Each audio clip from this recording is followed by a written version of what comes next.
দুর্ঘটনা নিত্যদিনের সঙ্গী হয়ে দাঁড়িয়েছে উদয়পুর মহকুমা জুড়ে। প্রতিদিন কোথাও আহত হচ্ছে, আবার কোথাও মৃত্যুর কোলে ঢলে পড়ছে। এই ধরনের সংবাদ শিরোনাম প্রতিনিয়ত সংবাদ মাধ্যমে উঠে আসছে। শনিবার দুপুর 1টা নাগাদ উদয়পুর সোনামুড়া চৌমুহনী এসি মিলান ক্লাবের সামনে একটি নম্বরবিহীন পালসার বাইক ও একটি স্কুটির মধ্যে সংঘর্ষ ঘটে। এই ঘটনায় গুরুতর আহত হন 3 জন।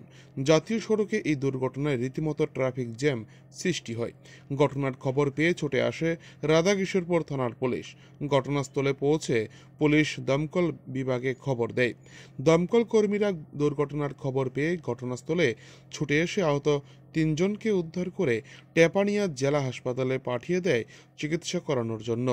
বর্তমানে আহতরা জেলা হাসপাতালে চিকিৎসাধীন বলে হাসপাতাল সূত্রের খবর।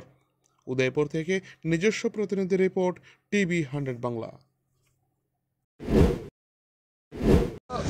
একটা গাড়িরে ফাঁস করে পিছন থেকে বাড়ি তুলে এই বাইকটার ভিতরে যারা আসলো তারা ড্রিঙ্ক করে না আসলো, যত সম্ভব হ্যাঁ দাঁড়াইতে পারতেছে না। কজন ছিল বাইকের মধ্যে? 2 জন ছিল, আর স্কুটিতে ছিল 1 জন।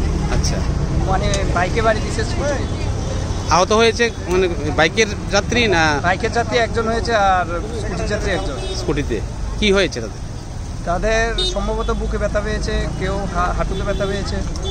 এখন তারা কোথায় আছে? তারা ফায়ার সার্ভিস এসে তাদেরকে নিয়ে গেছে হাসপাতালে। আনুমানিক কতক্ষণ আগে ঘটনাটা ঘটেছে? ঘটনাটা ঘটেছে আনুমানিক 15-20 মিনিট হবে।